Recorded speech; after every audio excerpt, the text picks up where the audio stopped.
Hi, and welcome to CrewConnect TV. We're here today with Gerardo Borromeo, CEO of the PTC Group.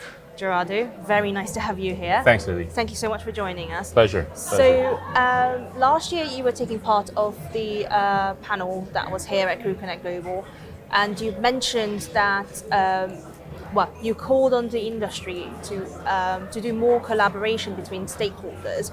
Have you seen this collaboration happen in the past year? Yeah, it's continuing, but more really has to be done. And the challenge there is, how do we speak outside the choir? I always call these industry gatherings the choir because we're all convinced that we have to do many things.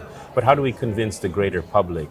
How do we convince governments? How do we convince the general populace that shipping moves the world, that shipping is indispensable to the world? Because unless we do that, we will not necessarily get the better understanding of the kinds of regulations and the way regulations should be made to allow this industry to move forward more efficiently. It will be more difficult for us to have the kind of profile that will allow us to attract the people, the best and brightest of future generations to come in. At the end of the day, this industry is about people, and we need good people to be able to move the industry forward, to get the right solutions in place. So much is happening so quickly that we just need to know how to get our message correctly to the rest of the world, more effectively anyway.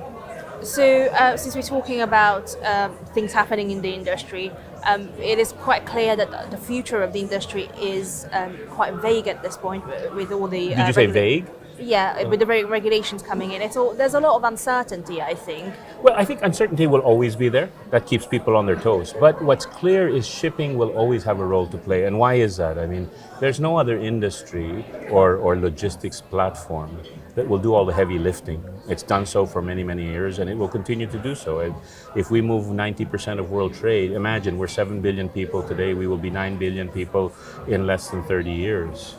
A lot more is going to happen in this world, and there's no way to connect the oceans other than through ships. So there will always be a role for shipping. The question is how efficient will those ships operate? And that's why, at the end of the day, when you talk about shipping, you've got to talk about three things, three elements: the ship and everything about the ship.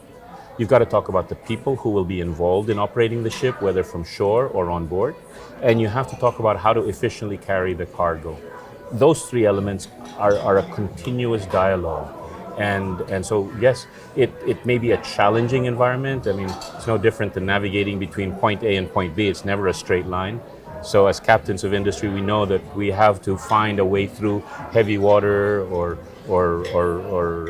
heavy weather, but we will find a way. There's a lot of resiliency in shipping.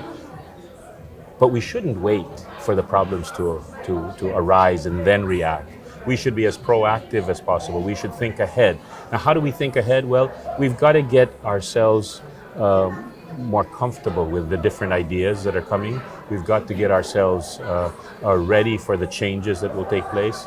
That's because when we look at the future, it's about people, but it's about process and the processes that need to change, even business models that need to change. And it's about the kind of technology that we will adapt into this formula to get moving. But at the end of the day, the common element is people. So how do we prepare the people for the future?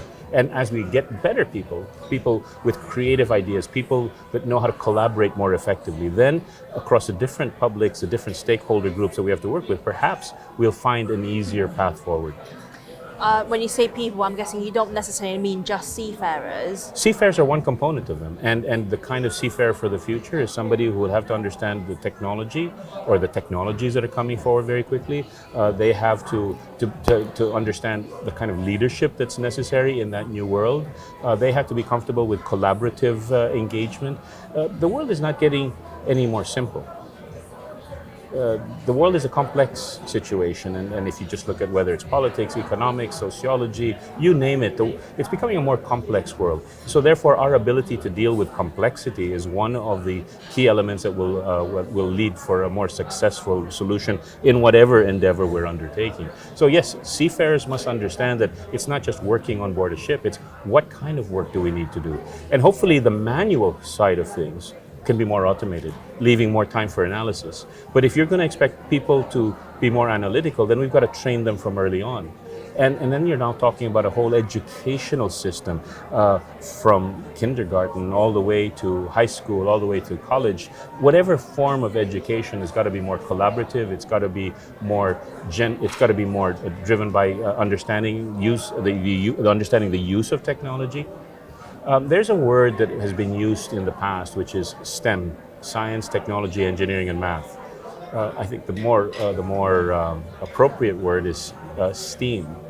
Let's throw the arts into it, because it's understanding the softer skills and understanding the fact that we are dealing with people at the end of the day, whether on board or on shore. And it can't just be all technology. The human side of things still has to prevail.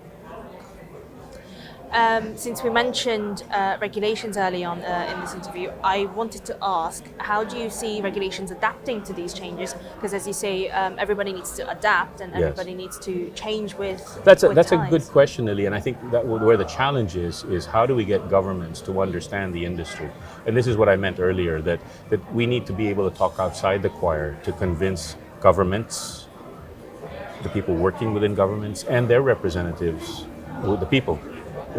And the people they represent, the general public, to understand how important shipping is and the role that shipping plays. Because if people then understand that shipping plays an important role in moving the world, then all of a sudden you now get a different perspective and say, oh, okay, well, therefore we have to make it easier for ships to get from point A to point B. We've got to encourage technological innovation. We've got to encourage change to take place.